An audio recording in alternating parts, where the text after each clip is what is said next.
Welcome to another episode of Hat Collecting, the multi-passionate experience. This month for July, I'm doing a special disability series for July, which is Disability Pride Month. I'm gonna go. I'm doing. Sorry, it's been a long day, so it might be a little bit tongue Take your twisted. time. It's more for the audience, just so that they know.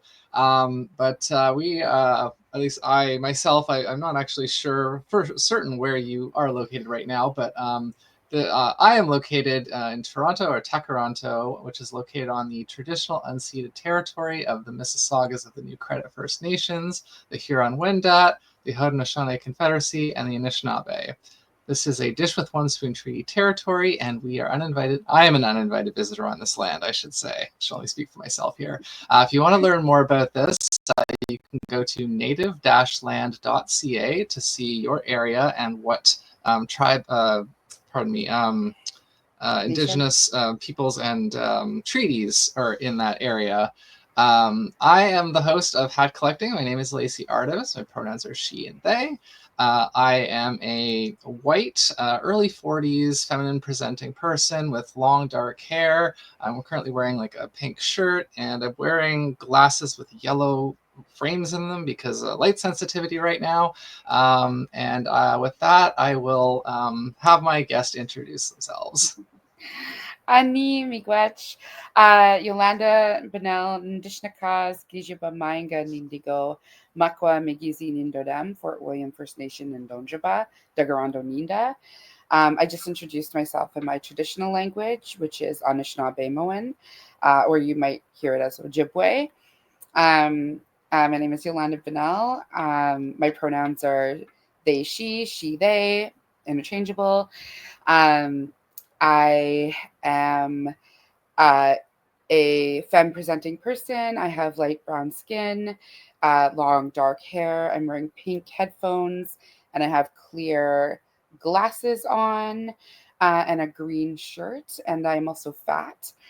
When I introduced myself, I said my spirit name, which is Circling Wolf.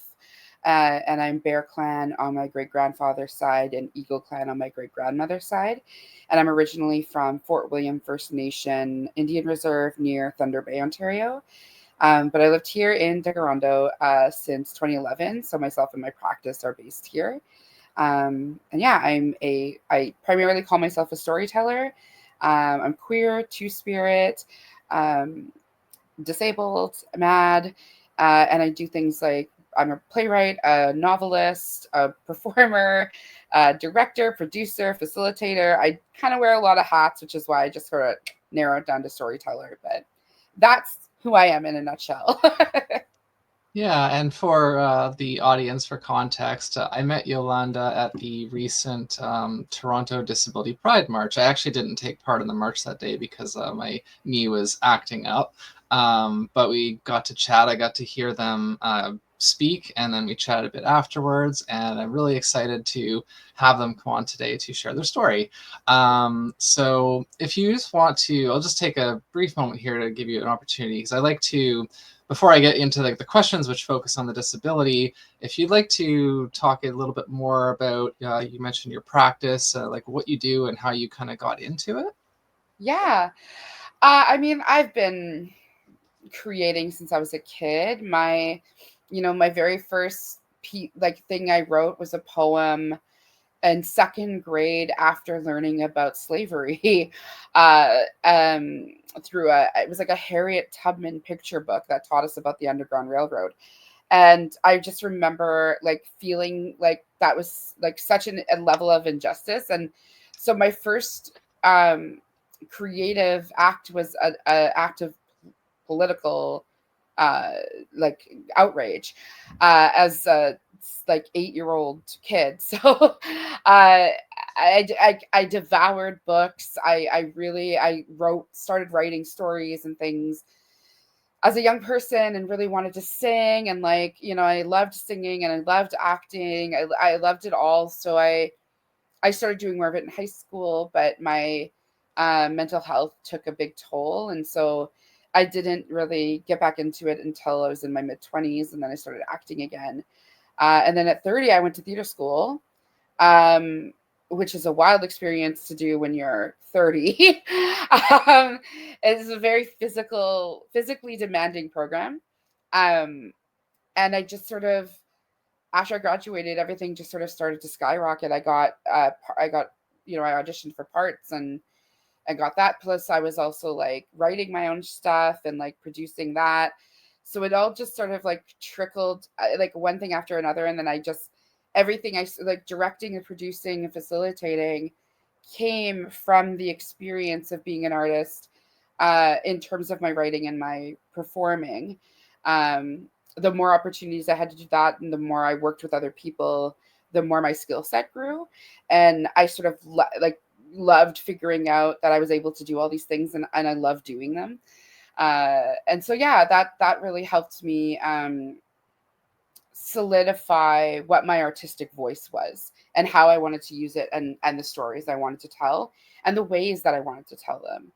Um, which I'm sure we'll come to it, but a lot of that had to do with like fighting for disability justice within theater spaces, and sort of mm, challenging the traditional ways that theater works, because I'm primarily a theater artist, and um, the standard ways that theater practices are incredibly ableist and racist, and um, have no compassion. And the second I saw that that was the thing, I sort of wanted to change that. Hmm.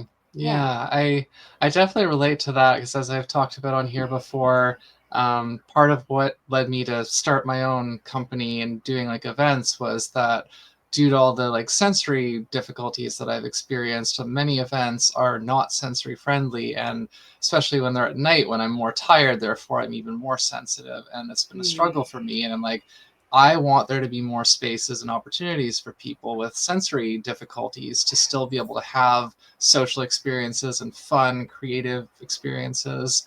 So that was part of my motivation there.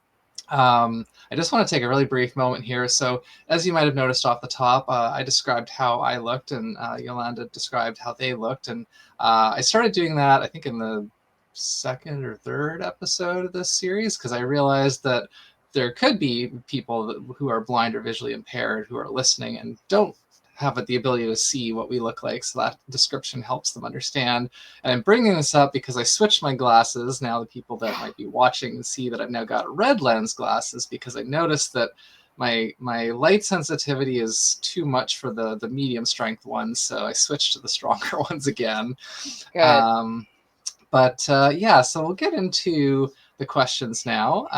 I've been asking a set of formal questions to each guest for the most part. So the first question is, what disability or disabilities, plural, do you live with that you want to talk about today? Yeah. Oh, what I want to talk about that. I mean, I feel like wherever we go, it's wherever we go. I I guess have it a should be few. phrased more like that you personally experience, but Yeah. Oh, yeah, that's true. Yeah, I have a few, and then some have been exacerbated over time. I mean, primarily my big ones are really struggling with mental health issues, and I find that when like those struggles, that as a disability doesn't get talked about as much. When we talk about disability in spaces, I feel like people have a very narrow idea of what disability means. I think often folks are like, "Oh, it's wheelchair accessible, and that's enough." And it's like, well, no, there's actually an array of things. So when mine is really struggling with madness, and that's something I've been struggling with since I was a kid. Um, and I've been hospitalized and in and out and things like that. So, and I'm on a bunch of medication. I'm neurodivergent. And I have ADHD, which is I think a lot of people are realizing um, that we're overlooked. Growing up, especially for me in the 80s and 90s, like nobody was looking at us. Um, and so there's a lot of things and that have come from poor healthcare, being a native person growing up in a place like Thunder Bay, which is like historically incredibly violent. the healthcare sort of uh, exacerbates disabilities that have already exist. Um, and so then I also have like some physical disabilities. I have arthritis in my knees and my back, um, and like carpal tunnel. I'm visual. I have wear glasses, so and my vision is, oh, she's bad. She's bad. These are thick glasses, um, and yeah. So I mean, those are some of the things that I deal with.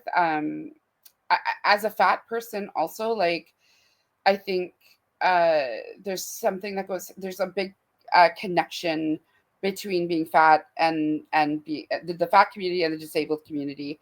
And one doesn't equal the other, but there's a lot of fat folks that deal with similar accessibility issues as disabled community does. I am part of both communities, so it's, and there's a lot of us out there.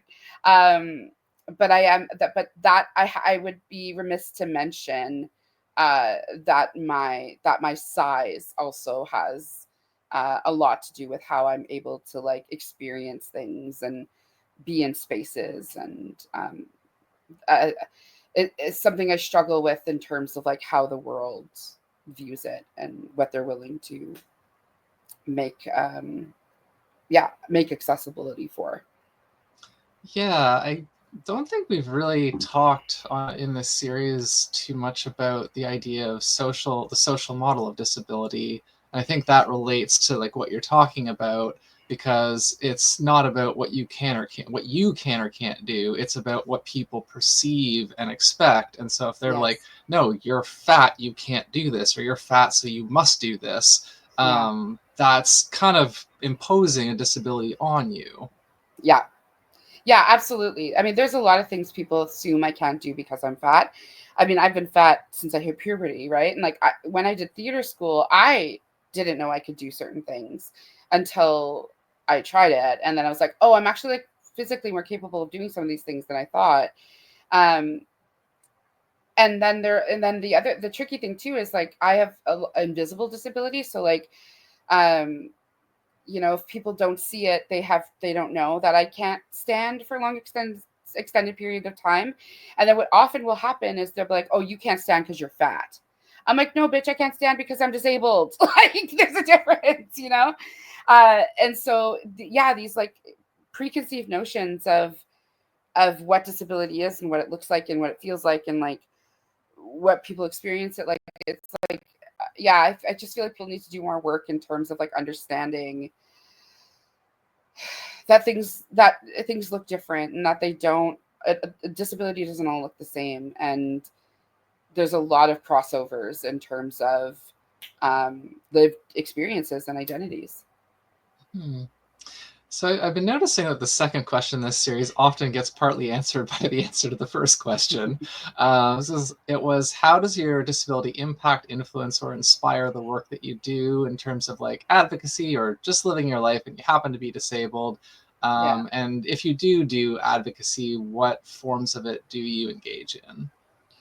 Yeah, I I sort of fell into advocacy without fully realizing I was doing it. I think I think I have always been a person who um if I see something that's like wrong or that's an injustice or doesn't feel right, like I have to say something or do something. Like I can't, I'm not a bystander. Like I think because I grew up in the world where people bystanded when I was being attacked, Mhm. so I think and even just being like my first act of creation being like a political response, that I've always sort of felt that way. And so when I started producing, when I started doing my first solo show, um,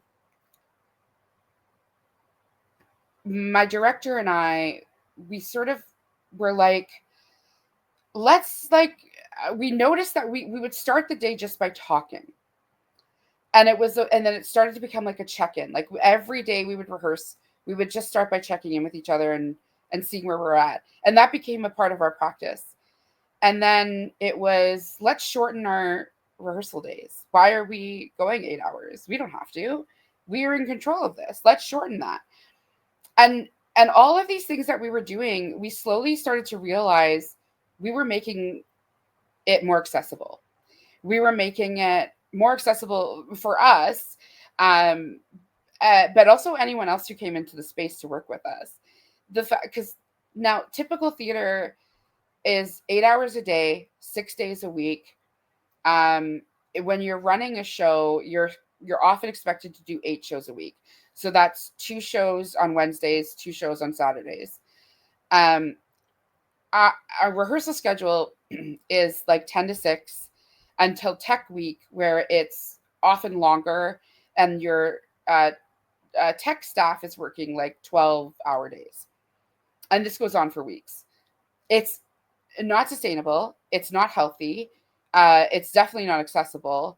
And I actually think it's inhumane to make, especially if the content of the show is particularly traumatizing, right?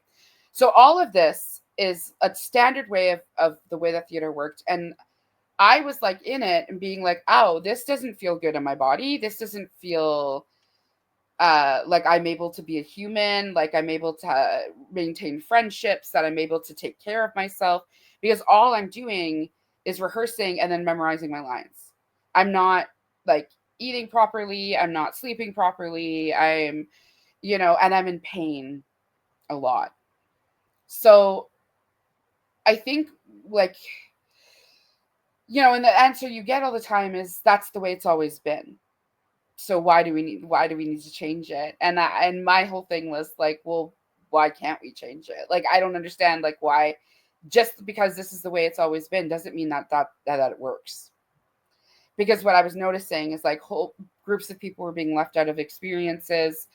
I didn't even feel comfortable in a lot of these experiences. I was being harmed actively in spaces for many reasons.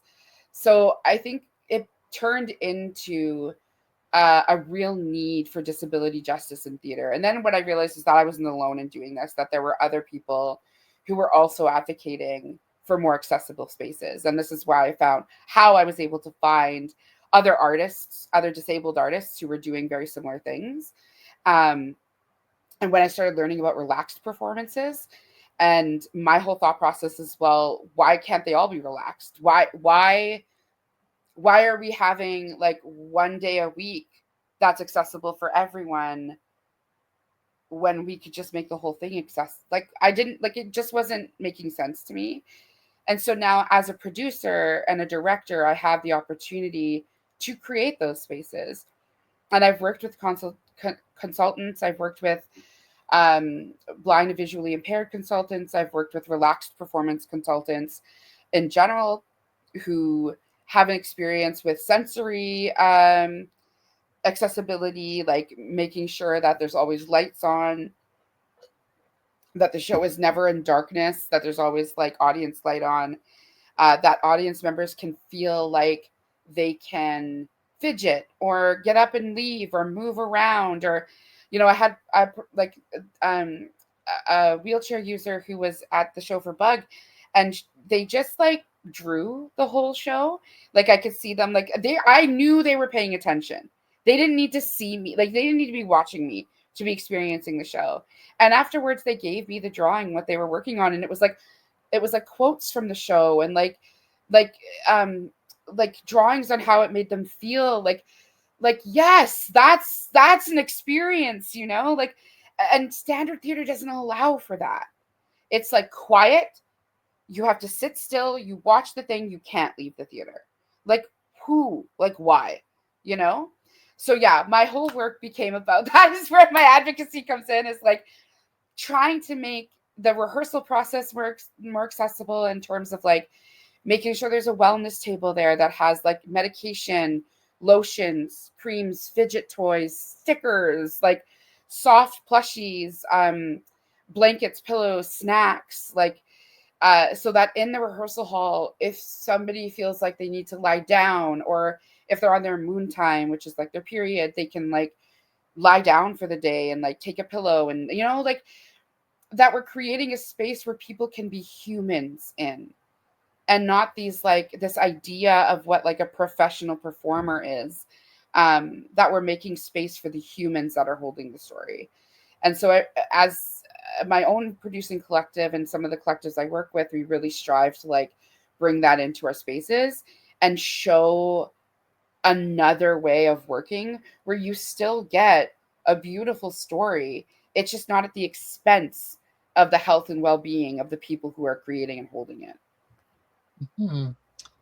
Thank you for sharing all of that. Yeah. It reminds me, actually, it's a nice coincidence that recently I attended a focus group with that was organized by the Disability Screen Office, and so it was a room of disabled people who they work or have worked in film, and talking about the struggles that we've had and how we think it could be better. And basically it boiled down to, yeah, a lot of like shorter shoot days, and like retraining for, like, you know, the department heads and some other things. But the film industry is pretty unethical in a lot of ways in terms of the work practices. So Mm-hmm. yeah, I definitely know where you're coming from with that. Yeah. And um, that's the thing. It's like they'll say like that's the way it's always been and it's worked. mm, And it's like, well, no, it hasn't. Like there's just a bunch of people that don't feel like they can speak up because they've been told that if you speak up, you'll get fired, that you're replaceable. So if you challenge a system, like there's a chance that you're, you know, that's the that's the risk you take as an advocate, as you know, as somebody who works for justice. Like you're always going to be risking being the one that gets kicked out. But some folks like don't have that ability to do that, and like don't have the privilege to do that either, right? So um it's so tricky in a lot of these industries that I have literally, it's been built on being inaccessible. It's been built on ableism. yeah, absolutely. Yeah. um, so and then the next question here, I almost feel like that you probably covered this somewhat, but what accommodations related to your disability or disabilities should people be aware of? That's a great question because I it's like so different for everybody, right? And for me, if I'm going somewhere, my first question is, are there stairs? Because of my knees. And it's always a tricky thing because like, you know, I'm supposed to be active a little bit so that I can like move my joints and keep them going and things, but like it's all, and I'm sure you understand, it's like how much pain do I want to be in, right? Like it's like do I, if I want to take the stairs, like am I being prepared for like the pain that's going to come after that? Or am I like in a day where I'm like I'm in too much pain and I can't do that? So there's always that negotiation. um but mostly it's about like, yeah, stairs. Do If I'm sitting somewhere, is it a chair with no, it has to be a chair with no arms. It has to be a chair that fits my body, because for years I squeezed myself into seats that I could not fit in, and I was getting bruising, welts on my thighs because of watching a show. And they don't offer, and I'm like, why are those seats so small to begin with, first of all? And then when you ask for seats that have no arms, they're like in the worst like place often, like a lot of the time, and it's like a shitty folding chair, and I'm like, that's also not good. But I guess it's what I got to deal with, right? Like these prestigious theaters have these like nice, like soft, like chairs with these hard, rigid arms that I can't fit in, and they'll give you a folding chair. Wrong, bad, goodbye. So a chair is like usually a bigger one. Um, I will often preface things with saying like, I will be like, I have ADHD, so if I'm not making eye contact, or if I'm like looking down, or if I'm drawing, it doesn't mean that I'm not paying attention. It just means my brain works differently. And so I will often give like a little like spiel about that, and like how I might need to ask for explanations again, or I might not understand the way that you're telling me the first time, and I might have to break it down differently. Like I try to state my needs ahead of time, um, so that there's like no surprises that are coming up. But those are some of the big ones. Um, if I'm negotiating a contract now, I will often have to, like, I try really hard to negotiate out 2 show days, um, because I just don't think they're humane. But if I'm not a producer or the playwright, I don't have that power. So it sometimes it all depends on like what role I'm playing and if I have power or not, or have that much power or not. We all have power. It's just a matter of how much they give you. But those are some of the things I have to know sometimes how many people are going to be there because my anxiety is really bad. Um, and I have a lot of like COVID anxiety still, like which I think is fair and absolutely uh, valid. Um, and so like if there's a lot of people, I'm like, okay, but like how, like, are they masked, or like is there space where I can be away from people? Um, yeah, and like sounds sometimes if it's too loud. Although that's such a weird thing with my sensory issues because I'll be like, if sometimes I need to listen to songs really loud, I need to feel it in my bones. And then 2 seconds later, I'm like, that's too much. That's too much. And I'm like, turn it down. Like it's sometimes I just don't know. Right. So yeah, it varies. Yeah, I relate to several of the things that you said in there because I also do the thing where when I'm on Zoom calls, I'm often kind of passively listening and I'm doing something else. And like what I've noticed with that though, is I have to be careful because like in the moment, I will catch things and I'll respond to them. But then at the end of it, it's like, I don't remember anything that anyone said because I wasn't truly absorbing Truly it. But listen. Yeah. so, I mean, I don't always do that, but I do that sometimes. But I was also curious about because I know you mentioned the carpal tunnel, and that's something that I've told a few people this story. I've had this fun little thrown people for a bit of a loop because so I am right hand dominant, but I use my computer mouse with my left hand. And the reason for that is that about 15 years ago, I've always been a really heavy computer user, but there was a time when I was doing shipping receiving and I was on a computer there, and then I was coming home and I was like doing like gaming and like music mixing and stuff. So I got to the point where like it was just like constantly hurting and kind of burning, and I knew that if I kept doing that, I might cause permanent damage. I think I actually did. Um, and so I was like, okay, well, my choices are either stop using the computer so much, which didn't feel like a viable option for me, or switch hands. Which Try hands? switching hands, and I did, and it took about 6 months before it was comfortable, but I've been doing it ever since. And what I noticed is that like when I go back to using my right hand on the mouse, after a few minutes, I start to feel my carpal tunnel area again.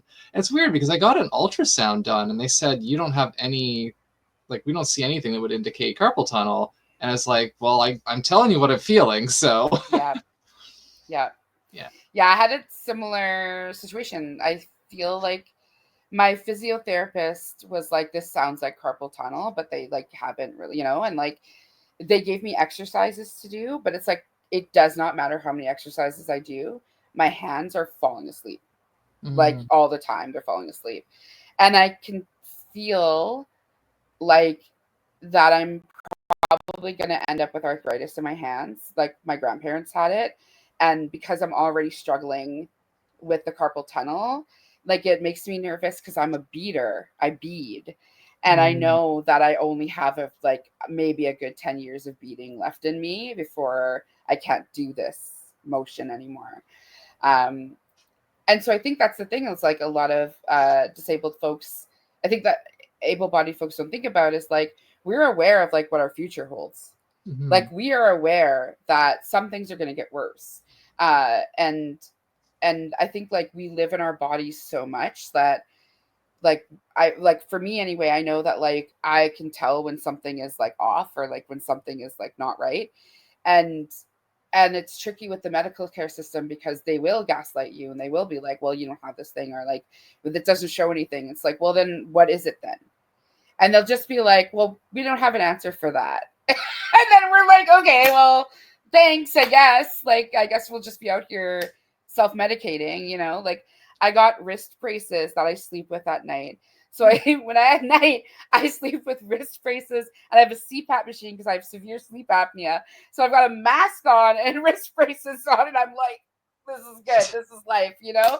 Like, it's wild. But yeah, the carpal tunnel is like wrist and hand stuff is hard. It's so frustrating because we use these things all the time, you know, and like it's it's like you feel your number one like buddies like kind of like slipping away and like in weird ways, and it's like it's a wild thing to experience, like the loss of movement or the loss of ability. And like even I was and like I'm a writer, like I typing, right? And the other day I was typing and suddenly like the ligament in my hand started to hurt when I stretched to type, and I was like, that's not that's not good, that can't happen right now. So yeah, it's a woo phalanges, you know.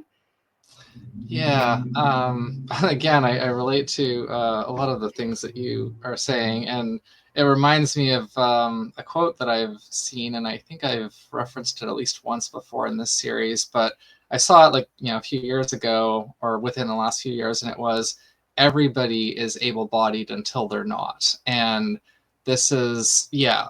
And Yeah. it's well, and like this is the thing too, because like I've had auditory processing for a while. I've had a bit of tinnitus for a while, but like it's in the last few years that it's started to, like, particularly the last couple of years, that I'm like at a point now where I'm like, I'm struggling enough with this often enough that like it is now a disability. Like it arguably still was before, but I Yeah. could kind of work around it. But I've started putting hard of hearing on like name tags or telling people, and it's awkward because I know that that usually means that people are then going to start to like yell at you. Basically, it's like, no, I can hear. I just need you to like talk more clearly, or I need Yeah. less background noise. And Yeah. again, this is part of why I'm doing like events, because I'm like, I'm so fed up with going to events and they have music playing, or there's just like, or even if they're like outside and it's right next to a busy street, and it's just like, I'm I not gonna can't be able hear to hear you. anybody, Yeah. and I know that that's only going to get worse. And even though I don't like, these are not prescription lenses in my glasses, thankfully,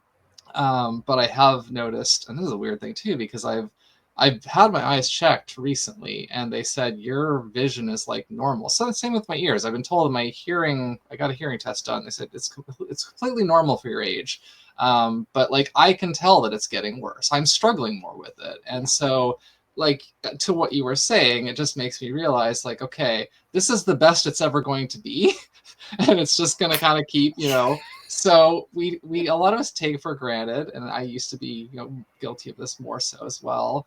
But and also because what you're saying with the stairs, like I dislocated my knee. This is like apparently a medical history now. But I dislocated my knee 15 years ago, and even though it like completely healed, I've had off and on problems with it ever since. And Yeah. I'm fairly certain that at some point the off and on is going to stop being off and on. It's just going to be on, and then I'm just always going to have a On. problem with that knee. And so, like I said, it's like I'm like, okay, how much longer do I have before everything starts to be a problem? um, Yeah. Yeah. And like that's like exactly what you said, like with the quote, like everyone's able-bodied until they're not. And like I think I think what often people forget is like aging is a thing.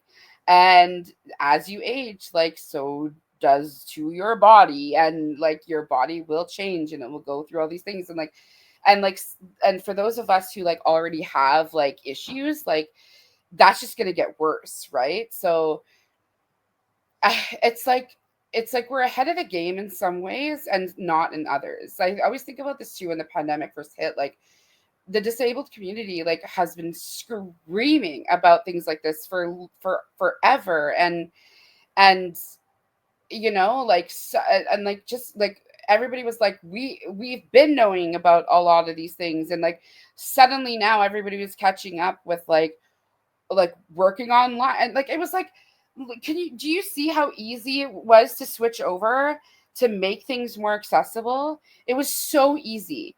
Like you just had to learn a new skill, and then suddenly we were able to reach a whole new broad like audience of people in so many different ways. Folks who didn't feel safe leaving their house could like engage with things, and it was so infuriating to see how fast people snapped back to being in person and to again excluding everybody, like a whole group of people. And it's just like, it's this like, we're sitting back and we're watching like a mass disabling event happen, and the fact that people are still so oblivious to the fact that I'm like, you are most likely going to be disabled one day. Like it, there is a high chance that that's going to happen because your body ages. And it's wild that people aren't think like don't think that way. And like, and it's so frustrating when people don't think about it until it happens to them, until they're personally affected, and then suddenly it's a thing that needs to be looked at. And it's like, why why what, like why aren't we listening, like why aren't we like looking at everybody else too? Like look at the people around you. It's so frustrating. And yeah, like I feel that with your, when you're saying like I relate to the knee injury, because I you know, I broke my foot like years ago, and again it healed, but that pain still comes in every once in a while. I'm like, why can't I walk on this foot? You know, and I have a back injury that I had since I was a kid, and this might be a like content warning about abuse, but I grew up in a really violent house, and it had not occurred to me that the physical abuse would lead to disabilities later on in life. That was not even in my brain until I realized where my back injury came from and why, like it was off and on growing up. It was like it would be there, it would go away. In theater school it wasn't present as much, and then it would come back. Like it was off and on, and now it's exactly what you're saying, it's just on.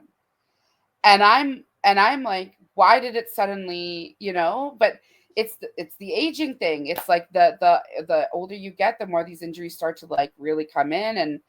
And yeah, it's like a hard pill to swallow, but I think we have the advantage because we know, like I said, we live in our bodies, we're aware what's going to happen when these people, when these able-bodied people, when it hits them, it's going to hit them hard, and they're going to be shocked and surprised at the fact that their body is not what it used to be, and then they have to adjust to that. I have watched videos on YouTube of people who have suddenly become like amputees or suddenly become wheelchair bound, and yeah, to hear them kind of say they're like, because you don't, we don't tend to pay attention to things that don't affect us for the most part because our society's not really set up that way.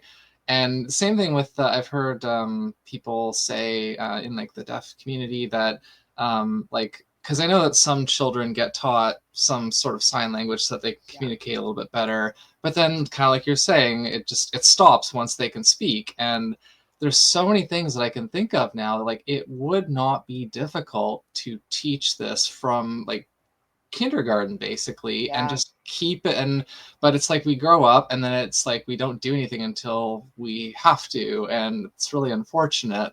And one other funny little bit that I'm gonna throw in here because you also made me think of it. My disabled and chronically ill friends are like the best doctors that I know because they go to the doctor and the doctor never has answers and they have to do all their own research and they have to go online and it's like, what are we doing? I don't trust the healthcare system. I had little trust in it before, but since the pandemic, I definitely don't trust it now. I'm walking into a hospital, and why aren't doctors wearing masks? Like Yeah. that's bonkers to me. That's actually like crazy making. Like yeah, we've been collectively gaslit, and it was a very surreal experience, I think, seeing capitalism work in real time over health, over the health and well-being of people. When they realized disabled community was the community being affected the most, they said, oh, Yeah. you know, like it's, I'm like, okay, so from the time I was younger till now, like all I've seen is like I had there were surgeons that literally experimented on my sister growing up. Like she had surgery in her ears for the first like 10 years of her life. Every year for like 10 years. And they people in the city were nicknaming him the butcher because he so like native kids were experimented on in the you know, and I think that sort of never left. Um so like, you know, my sister and I were hospital kids. We were sick a lot growing up. And a lot of the treatment was like I said earlier, like not great. And that just kept like nothing, like there was never any answers about anything. And then kind of seeing that happen even like as I got older, and then the pandemic response, I was like, yeah, the healthcare system is not great. It's rough. It's rough. And so I keep thinking about the future, and if I don't trust the healthcare system that's meant to literally care for my body, then I have to look towards another way of healing. Um, and that might look like, you know, like going back to my cultural traditions about like plant medicine. And like, I think a lot of people should look into traditional healing. I think we need to do some research into what that looked like, and what are the things that we can compromise on? Like, what are the things that we can uh, do for ourselves? And then what are the things that we do have to rely on the healthcare system to help us? But I think a lot of these systems that stand as a, you know, a universal truth or whatever it is, like in this society that we have, this colonial society, all of these systems were set up, uh, you know, not in the best interest of everybody, and are now serving capitalism over people. So, which I mean, could be argued that they always did, but I don't know if that's necessarily true for the healthcare system, especially. But there's a lot of things that are rooted in ableism and racism. The Canadian Food Guide was created. The only reason Canadians know what nutrition that they need is because they experimented on residential school kids. They would starve residential school kids, and then they would feed them certain nutrition, and then they would take it away because they wanted to see how much a human needed, uh, and they weren't considered human. So, and then of course that led to disabilities later on in life, right? And so like when we look at like historically speaking, like even like Indigenous communities, um, intergenerational physical trauma cycles through and gets passed down. You look at like the high diabetes rates among Indigenous people. It's because when we weren't allowed to hunt and for our own food anymore, we were put on reservations and they were given rations. It was like flour, sugar, salt. Like it was not like we weren't allowed to live the way we did, which had us being like active and caring for each other. And actually like I wrote a thing about, I can't remember what it was, but I wrote a thing about this when I was talking about disability in terms of like how we used to care for each other and community. And often it was like, the way that we cared for elders was like making sure that they could get pulled in a sled, or you know what I mean? And like, so to assume that that wasn't happening for disabled folks as well, like would be wild because it was all about family. So when those things get taken away and another way of living gets put into place, right? You can see it how it's affected like my people throughout time. And so like there are people with high diabetes rates, there are more mental health struggles, there are more addictions, there are more like um physical body like internalized digestive issues that happen because our like our relatives, our ancestors were experimented on. And so like that was under the Canadian healthcare system. That was sanctified by the Canadian government. So like yeah, I'm not going to trust the healthcare system that was literally like doing these things and have caused disabilities in communities. So yeah, it's I think it's I don't even remember if there was a question asked or why I went on this digress rant, but I think it was because I yeah. talked about how my disabled friends are better doctors than actual doctors. Yes. So yeah, because like for many of us, we've always just had to care for each other, and Yeah. I think we need to come back to that. There's been a lot of talk about community, and I think it's true. I think like the disabled community has been to be a part of that community is a privilege, and and it took me a long time to get to a point where I felt comfortable enough to say that I was disabled because of the inner ableism and the gaslighting.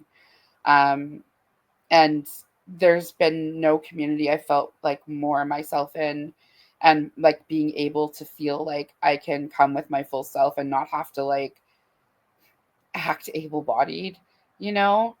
And that in itself is a privilege. Like, so it's been a journey, I think, and like I think we have to learn how to take care of each other and have to learn how to be doctors for each other because no one has more experience than us.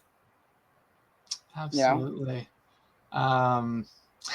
Thank you for sharing all that. I really do appreciate it, and appreciate Yeah. you teaching the audience. Yeah, I guess so I know we're getting up there in the time, and I don't want to take up too much of your time. So I think that I will. So actually, I'll take a really quick moment here to plug a couple of things. Yeah, So plug away. you might have noticed that something changed here on my end. Yet again, I'm doing all kinds of different things here. So I normally use a light that I have above my desk, but it's battery powered and it's not plugged in all the time. And I thought it was going to last for this whole recording, and it didn't. So I suddenly plunged into darkness, and I was trying to make up for it with some other lights. But this one here in my hand, I'll just turn it off so you can see what it looks like. There it is. So this is, I've talked about these guys a couple of times. See if we can probably, yeah, it's too small. So it's a company called Block Blue Light, and they make these glasses as well. And oh, I didn't switch the banner. Hold on. Yeah. This one. There we go. Yeah, it's a company called Block Blue Light. They're based in Alberta, Australia, and I use a bunch of their stuff and I love it. I've talked about before how using their red lights has helped me with migraines, and um, they have like a special SAD lamp as well. It's not cheap, but it works. That's what I say. And yes, I do have an affiliate code, not a code, but like a link. So if you go to that link and then shop, you'll get a discount. So there's that. I just want to talk about that because I had the lamp right in front of me and I'm wearing the glasses. And then the other one, where is it here? I was like, whoops. Oh, sorry. I mentioned this earlier. I started a company. It's currently called Artie Mix Events. The name might change at some point because it's sort of evolving. But the idea behind it was, as I said, partly to create more accessible events and to bring playful, creative connection for grown-ups to more people. So there's that, which is, I guess you could say, my company's kind of sponsoring this. And then the other one, don't have a full banner for this yet. I do a little bit of coaching and consulting under the title of Shine Language. That's what I came up with. It is kind of a reference to sign language, which I need to brush up on. But yeah, I'm kind of, as I said, I'm this is the multi-passion experience. I do just about everything. So those are kind of a few things I've got going on right now. I'm starting to work on a webinar actually for an organization that does neurodiversity stuff. So those are kind of a few things. Also, my website is lacyartemis.com, and I'm Lacy Artemis on social media. Do you have anything that I have your website up on the screen, but anything you'd like to plug, go ahead and do that. Woo-hoo-hoo. If you visit my website, yolandabonnell.com, you can find links to, I have a couple of plays that are published. My first one being Bug, which is a solo show. And then I have White Girls in Moccasins. And then recently, my play, My Sister's Rage, was also published in an anthology called Staging Coyote's Dream 3, Volume 3. I don't think that one's up on my website yet, but I'll be putting that one up. But you can definitely get the other two there. You can check it out to see like what's upcoming and what I'm working on. I'm mostly just writing right now, so there's nothing coming up yet. I will be in 2 shows in the new year here in Toronto. So you can catch me in those. One I don't think I can say them yet because there's like the casting hasn't been announced and there's all like the weird theater secrecy. But yeah, if you go to my website, you can look out for those things. I have a book coming out next year. I have a YA trilogy that I somehow managed to get a publishing deal with Penguin Random House. So it's my debut novel. Thank you. I am really excited about it. I really love YA. And it was what got me into reading and writing. And so I wanted to write a book for the little native nerds out there like I was. Yeah, so it's a trilogy, and the first book comes out next fall, which is wild. Very cool. That reminds me, something that I like basically never promote. I actually also published a young adult short fiction novel. Amazing. 5 years ago now. And this recently came out, and then a friend of mine who's to be a future guest on this show asked for a copy. So I autographed it and mailed it to him, and he posted it online. And I was like, that's just so neat. And so, yeah, I'd be happy to send you one as well if you'd. Yes, I'd love that. Yeah, I'd love that. Thank you. All right. Do you have any, just quickly for a few minutes left here, are there any final quick thoughts, summaries, any bits that you'd like to just go out on? No pressure. Ooh, I know, right? What is your final word to the world? I think especially right now, while fascism is on the rise, there's like MAID in Canada, and we're witnessing multiple genocides. I think what's important to remember in our communities especially is that we have to take time to breathe. We have to take time to care for ourselves. It's really easy to forget sometimes that we're only human. I find myself, I know I want to overcompensate, for the things I can't do. And I think that's just a response to being told that I can't do things. And so I always want to prove that I can. And I don't have to do that. And so I think it's just a reminder that, working on ourselves is also work. And so our mental health is really important. Taking time to like stop and breathe, meditate. It's really easy to say that, especially, if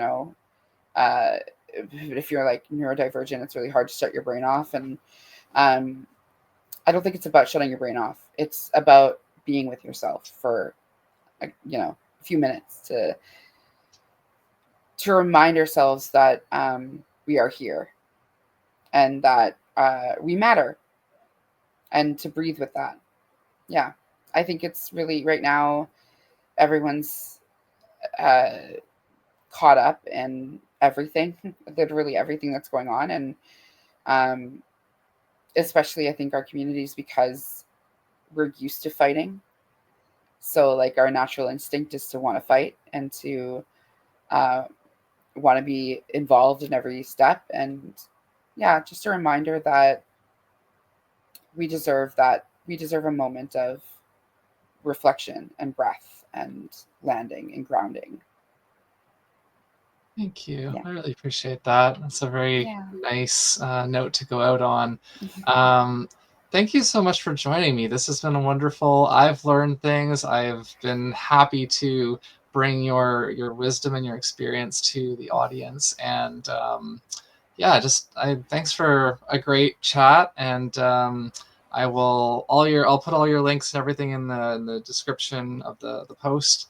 And yeah, please do check out Yolanda's work and book them for upcoming stuff.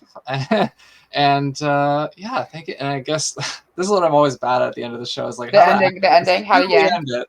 Yeah. Thank you for watching. Thank you for listening. I hope you learned something. Feel free to leave a comment what resonated most with you from this episode. And I will see you next time. Miigwech.